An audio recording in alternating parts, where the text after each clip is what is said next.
Hello friends, welcome back to GM family channel. ಎಲ್ಲರೂ ಹೇಗಿದ್ದೀರಾ? ಇವತ್ತು ನಾವು ವಿಡಿಯೋದಲ್ಲಿ ಶುಂಠಿ ಉಪ್ಪಿನಕಾಯಿ ಮಾಡೋದು ಹೇಗೆ ಅಂತ ನೋಡೋಣ. ಶುಂಠಿ ಉಪ್ಪಿನಕಾಯಿ ತುಂಬ ಆರೋಗ್ಯಕ್ಕೆ ಒಳ್ಳೆಯದು. ಅದಕ್ಕೆ ಏನೇನು ಬೇಕಿದೆಯೋ ಆ ಇಂಗ್ರೀಡಿಯೆಂಟ್ಸ್ ಎಲ್ಲ ನಾನು ತೊಗೊಂಡಿದ್ದೀನಿ. ಬನ್ನಿ ಫ್ರೆಂಡ್ಸ್, ಹೇಗೆ ಮಾಡೋದು ಅಂತ ವಿಡಿಯೋದಲ್ಲಿ ನೋಡೋಣ. ಉಪ್ಪಿನಕಾಯಿ ಮಾಡೋಕ್ಕೆ ಒಂದು ಬಾಣಲೆಯಲ್ಲಿ ನಾನು ಸುಮಾರು ಒಂದು 50 ಗ್ರಾಮ್ ಎಣ್ಣೆ ಹಾಕ್ಕೊಂಡಿದ್ದೀನಿ. ಯಾಕಂದರೆ ಶುಂಠಿನ ಫಸ್ಟು ಎಣ್ಣೆಲಿ ಚೆನ್ನಾಗಿ 1 kg ಶುಂಠಿ ತಗೊಂಡಿದ್ದೀನಿ ಫಸ್ಟ್ ಉಪ್ಪಿನಕಾಯಿ ಮಾಡೋಕ್ಕೆ.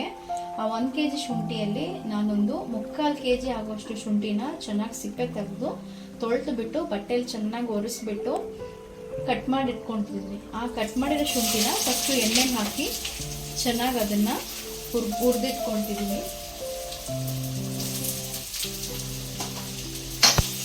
ಸೊ ಈ ಶುಂಠಿನ ನಾನು ಹುರಿತಾ ಇರೋದು ಎಳ್ಳೆಣ್ಣೆ ಹಾಕಿ ಹುರಿತಾ ಇದ್ದೀನಿ. ಯಾಕೆಂದರೆ ಸಾಮಾನ್ಯವಾಗಿ ಉಪ್ಪಿನಕಾಯಿ ಮಾಡೋದು ನಾವು ಎಳ್ಳೆಣ್ಣೆಯಿಂದ ಮಾಡೋದ್ರಿಂದ ಉಪ್ಪಿನಕಾಯಿ ತುಂಬ ಅದು ಸೆಲ್ಫ್ ಲೈಫ್ ಅಂತಾರಲ್ಲ, ಅದನ್ನು ಚೆನ್ನಾಗಿ ಬರುತ್ತೆ, ತುಂಬ ದಿವಸ ಬಾಳಿಕೆ ಬರುತ್ತೆ. ನೋಡಿ, ನಾವು ಹಾಕಿರೋ ಶುಂಠಿ ಎಣ್ಣೆಲಿ ಚೆನ್ನಾಗಿ ರೋಸ್ಟ್ ಆಗಿದೆ. ಈಗ ಇದನ್ನು ನಾನು ಸೆಪ್ರೇಟಾಗಿ ಎತ್ತಿಟ್ಕೊಳ್ತಿದ್ದೀನಿ.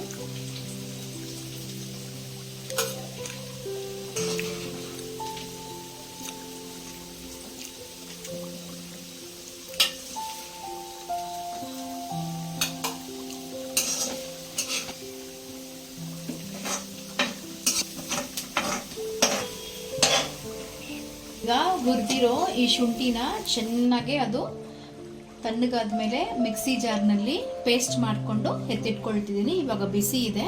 ಸೊ ಇದು ಸ್ವಲ್ಪ ತಣ್ಣಗಾಗೋವರೆಗೂ ನಾನು ಇದಕ್ಕೆ ಬೇಕಾಗಿರೋ ಒಗ್ಗರಣೆ ರೆಡಿ ಮಾಡ್ಕೊಳ್ತಿದ್ದೀನಿ.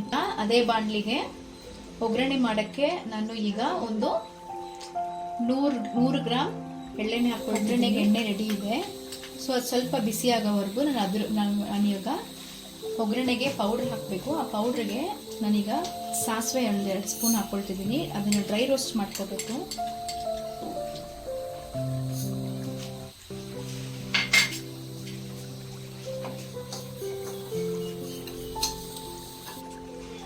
ಅದೇ ಫ್ರೈ ಪ್ಯಾನಲ್ಲಿ 1.5 ಚಮಚ ಮೆಂತ್ಯ ಹಾಕ್ಕೊಳ್ತಿದ್ದೀನಿ. 1.5 ನೋಡಿ, 2 ಸ್ಪೂನ್ ಸಾಸಿವೆಗೆ 1.5 ಚಮಚ ಮೆಂತ್ಯ ಹಾಕ್ಕೊಳ್ಳೋಣ. ನಾವು ಯಾವುದೇ ಒಂದು ಉಪ್ಪಿನಕಾಯಿ ಮಾಡಬೇಕಾದ್ರೂ ಈ ಸಾಸಿವೆ ಮತ್ತು ಈ ಮೆಂತ್ಯನ ನಾವು ಹುರಿದುಬಿಟ್ಟು ಪುಡಿ ಮಾಡಿಬಿಟ್ಟು ಅದ್ರ ಮೇಲೆ ನಾವು ಹಾಕೋದ್ರಿಂದ ಅದರ ಫ್ಲೇವರು ತುಂಬ ಚೆನ್ನಾಗಿ ಬರುತ್ತೆ, ಸ್ಮೆಲ್ಲು ಸಹ ಚೆನ್ನಾಗಿರುತ್ತೆ. ಅದರಿಂದ ನಾನು ಎಲ್ಲ ಉಪ್ಪಿನಕಾಯಿಗೂ ಸಹ ಈ ಒಂದು ಸಾಸಿವೆ ಮತ್ತು ಮೆಂತ್ಯನ ಚೆನ್ನಾಗಿ ಹುರಿದುಬಿಟ್ಟು ಪುಡಿ ಮಾಡಿ ಹಾಕ್ತೀನಿ. ಈಗ ಡ್ರೈ ರೋಸ್ಟ್ ಮಾಡಿರೋ ಸಾಸಿವೆನೂ ಮತ್ತು ಮೆಂತ್ಯನು ನಾನು ಇವಾಗ ಮಿಕ್ಸಿಯಲ್ಲಿ ಚೆನ್ನಾಗಿ ಪೌಡ್ರ್ ಮಾಡ್ಕೊಳ್ತೀನಿ.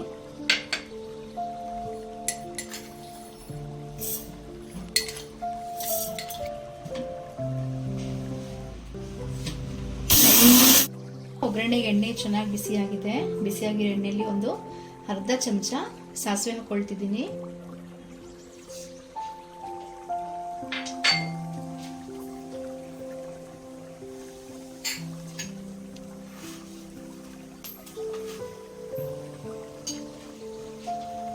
ಒಂದು 1/2 ಚಮಚ ಮೆಂತ್ಯ ಹಾಕ್ಕೊಳ್ತಿದ್ದೀನಿ.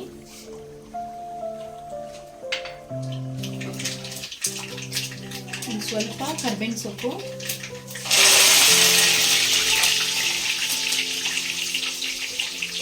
ಒಣಮೆಣಸಿನ್ಕಾಯಿ,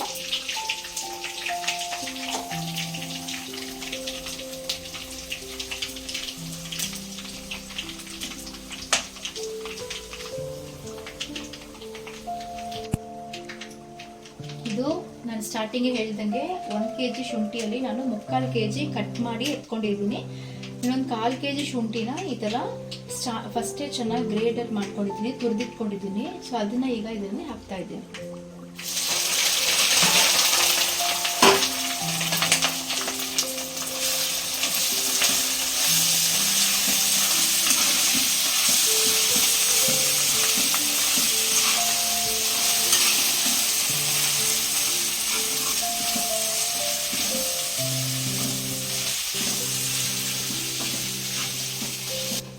ನೋಡಿ, ಈಗ ಇದು ಚೆನ್ನಾಗಿ ತಣ್ಣಗಾಯಿತು. ಸೊ ಇದನ್ನ ಇವಾಗ ನಾನು ಮಿಕ್ಸಿಯಲ್ಲಿ ಗ್ರೈಂಡ್ ಮಾಡ್ಕೊಳ್ತೀನಿ. ಈಗ 1.5 ಚಮಚ ಖಾರ ಪುಡಿ ಹಾಕ್ತಿದ್ದೀನಿ. ಯಾಕೆಂದರೆ ಆಲ್ರೆಡಿ ಶುಂಠಿಯಲ್ಲಿ ಸ್ವಲ್ಪ ಖಾರ ಇರುತ್ತೆ, ಅದರಿಂದ ನಾನು ಬರೀ 1.5 ಚಮಚ ಅಷ್ಟೇ ಹಾಕ್ಕೊಳ್ತಿದ್ದೀನಿ.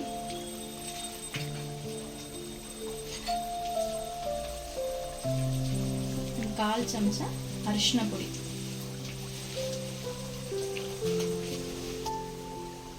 ಕಾಲು ಚಮಚ ಇಂಗು ಹಾಕ್ಕೊಳ್ತಿದ್ದೀನಿ.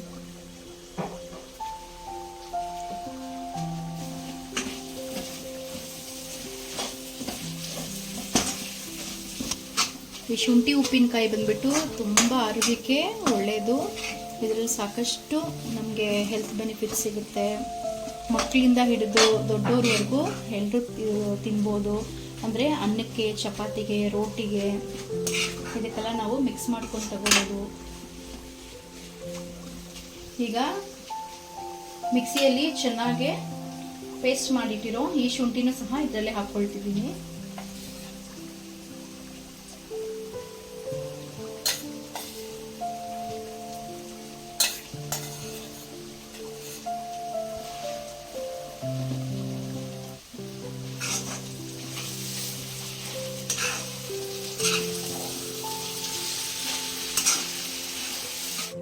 ಒಂದು ನಿಂಬೆಹಣ್ಣು ಗಾತ್ರದಲ್ಲಿರುವ ಹುಣಸೆಹಣ್ಣು ತಗೊಂಡು ಅದನ್ನು ಚೆನ್ನಾಗಿ ನೀರು ಹಾಕಿ ಕಿವುಚ್ಕೊಂಡು ಎತ್ತಿಟ್ಕೊಂಡಿದ್ದೀನಿ.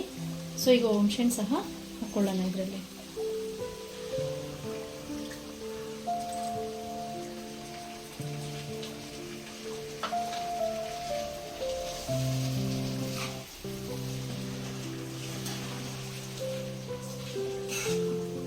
ಅರೆ ಟೀ ಸ್ಪೂನ್ ಉಪ್ಪು ಹಾಕ್ಕೊಳ್ತಿದ್ದೀವಿ.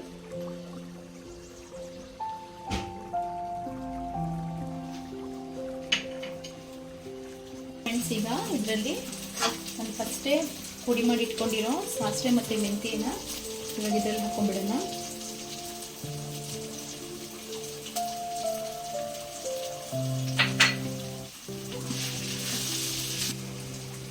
ಈಗ ನಾನು ಇದರಲ್ಲಿ 1 ನಿಂಬೆಹಣ್ಣನ್ನ ಚೆನ್ನಾಗಿ ಹಿಂಡ್ಕೊಂಡಿದ್ದೀನಿ.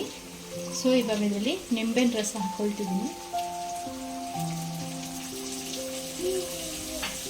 ಈಗ ನಾನು ಇದರಲ್ಲಿ ಒಂದು ಸ್ವಲ್ಪ ಬೆಲ್ಲ ಹಾಕ್ಕೊಳ್ತಿದ್ದೀನಿ. ಸೊ ಬೆಲ್ಲ ಯಾಕೆ ಹಾಕ್ಕೊಳ್ತೀನಿ ಅಂತ ನಾನು ಎಲ್ಲ ವಿಡಿಯೋದಲ್ಲೂ ಹೇಳ್ತಾ ಇರ್ತೀನಿ. ಉಪ್ಪಿನಕಾಯಲ್ಲಿ ಅಂದರೆ ನಾನು ಉಪ್ಪಿನಕಾಯಲ್ಲಿ ಸಾಮಾನ್ಯವಾಗಿ ನಾವು ಪ್ರಿಸರ್ವೇಟಿವ್ ಮತ್ತು ಯಾವುದೇ ಕೆಮಿಕಲ್ಸ್ ಹಾಕೋಲ್ಲ. ಸೊ ಅದರಿಂದ ಈ ಉಪ್ಪಿನಕಾಯಿ ಬಂದ್ಬಿಟ್ಟು ತುಂಬ ದಿವಸ ಬಾಳಿಕೆ ಬರಬೇಕು ಮತ್ತು ಅದು ಬೇಗ ಕೆಟ್ಟು ಹೋಗಬಾರ್ದು ಅಂತ ಹೇಳಿ ನಾನು ಇದರಲ್ಲಿ ಬೆಲ್ಲ ಹಾಕ್ಕೊಳ್ತಿದ್ದೀನಿ. ಅದು ಮಾತ್ರ ಇಲ್ಲದೆ ಬೆಲ್ಲ ಹಾಕೋದ್ರಿಂದ ಫ್ಲೇವರು ಮತ್ತು ಟೇಸ್ಟು ಸಹ ತುಂಬ ಚೆನ್ನಾಗಿ ಕೊಡುತ್ತೆ. ನಮ್ಮ ಶುಂಠಿ ಉಪ್ಪಿನಕಾಯಿ ರೆಡಿ ಆಯಿತು ನೋಡಿ. ವಿಡಿಯೋ ನೋಡಿ ನೀವು ಸಹ ಮನೇಲಿ ಟ್ರೈ ಮಾಡಿ. ಇಲ್ಲಾಂದರೆ ನೀವು ನಮಗೆ ವಾಟ್ಸಪ್ ಮಾಡಿದ್ರೆ ಸ್ಕ್ರೀನಲ್ಲಿ ಬರೋ ನಂಬರ್ಗೆ ವಾಟ್ಸಪ್ ಮಾಡಿ, ನಾವು ನಿಮಗೆ ಫ್ರೀ ಹೋಮ್ ಡೆಲಿವರಿನೂ ಮಾಡಿಕೊಟ್ಟಿದ್ದೀವಿ. ಸೊ ಚಾನಲ್ನ ಸಬ್ಸ್ಕ್ರೈಬ್ ಮಾಡಿ ಫ್ರೆಂಡ್ಸ್, ಕಮೆಂಟ್ ಮಾಡಿ. Thank you for watching.